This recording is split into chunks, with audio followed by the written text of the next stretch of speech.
Hello everyone, আসসালামু আলাইকুম। কেমন আছেন সবাই? তো আমার ছোটো ভাই আসছে আমাদের বাসায় বেড়াতে। তো আমার ছোটো ভাই বলতেছে ও একটু বইমেলায় ঘুরতে যাবে। আমিও বইমেলায় গেছিলাম আমার বিয়ের আগে, তারপর আর এত বছরও আমার যাওয়া হয় নাই। তো আমিও বললাম ঠিক আছে চলো তাহলে যাই। তারপর ওখান থেকে আমার ছোট আরেকটা ভাই আছে, ওকেও পিক করে নেব। তারপর ওরা রেডি হয়ে গেছে, আমাকে বলতেছে যে আপু তুমি রেডি হও। আমি বলতেছি যে হ্যাঁ আমি রেডি হচ্ছি, একটু ইন্ট্রোটা দিয়ে নেই। তারপর আমিও রেডি হয়ে গেলাম। এখানে আমার ভাই বলতেছে যে ওর পায়ে অনেক ব্যথা করতেছে, ও এক জোড়া জুতো কিনবে, না হলে ও হাঁটতে পারবে না। তারপর সেটার জন্য আমরা রিক্সাতে যাই না, এখন একটু আমাদের বাসার পাশেই একটা মার্কেট ছিল, তো ওই মার্কেটে চলে গেলাম জুতো দেখার জন্য যে ওর পায়ে হয় কিনা।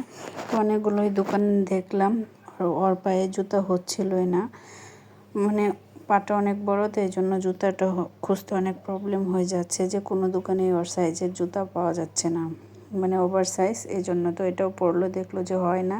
তারপর কেয়ার করে স্যাডলি আমরা হাঁটতে হাঁটতে চলে গেলাম। অন্য দোকানেও দেখছি কিন্তু হয় না। এখন বলতেছি যে না, আরেকটা মার্কেট আছে, তো আমরা ওই মার্কেটে যাব। তো এখান থেকে আমরা ইমনকে পিক করে নিলাম, তারপর রিক্সা দিয়ে আমরা চলে যাব আরেকটা মার্কেটে। তো ওখান থেকে আমরা এক জোড়া জুতো নিয়ে নিছি, তো সেটা ভিডিও করা হয় নাই। তারপর ফাইনালি আমরা বইমেলা যাওয়ার জন্য উঠে গেছি অন্য আরেকটা রিক্সায়। তো এখানে আমি আবার আমার ব্লগটা চালু করে ফেললাম। তো ইমন তাকিয়ে আছে, তারপর আমার ভাইয়ের বউ আছে, ওকে মাঝখানে দিছি। তারপর আমরা সবাই একটু হাই দিয়ে দিল, দেখতেছে যে কীভাবে কথা কী করা যায়। তারপর ও নেমে গেছে। এখন আমার ছোট ভাইটাই ওই দিন আমাদের সবাইকে ট্রিট দিছিল, ওই সব টাকা পয়সা খরচ করছে, আমরা 1 টাকাও দেই নাই। তারপরে এই যে আমার ভাই, আমরা ভাইয়ের বউ সবাই মিলে একসঙ্গে ঢুকে গেলাম। আমি তো অনেক দিন পর আসছি, তো আমার অনেক ভালো লাগতেছিল। অনেক দিন পর বললে ভুল হবে, অনেক বছর পরে আসছি। তারপরে যে এখানে বইমেলায় ঘুরতেছিলাম, পরে পুরোটা বইমেলা ঘুরলাম। তারপর আমরা সবাই মিলে একটা একটা করে বইও কিনছি, সেই ভিডিওটা আর করা হয় না। বইগুলো বাসায় এসে পড়ে তো অনেক ভালোই লাগছিল। তারপরে যে দেখেন ওরা হাঁটতেছে আবার পিক তুলতেছে, আমরা আমাদেরকেও পিক উঠায় দিছিল, আমরাও পিক তুললাম। তো এখন হেঁটে হেঁটে সবগুলো দেখতেছি। বইমেলায় আসছি, যদি বই না দেখি বা না কিনি তাহলে কি হয়? বইমেলায় আসলে তো বই কিনতেই হবে, তাই না? তারপরে যে এখানে ও দাঁড়িয়ে দাঁড়িয়ে ফটোশ্যুট করে নিচ্ছিল।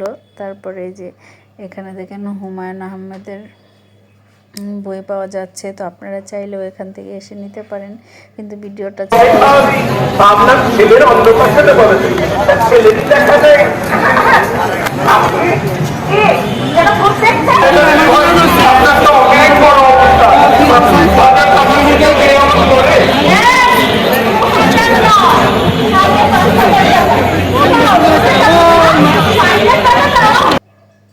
ফাইনালি আমরা যাত্রাপালায় ঢুকে গেছিলাম। তারপর যাত্রাপালায় একটু দেখলাম লাইভ, পুরো ভালোই লাগছিল।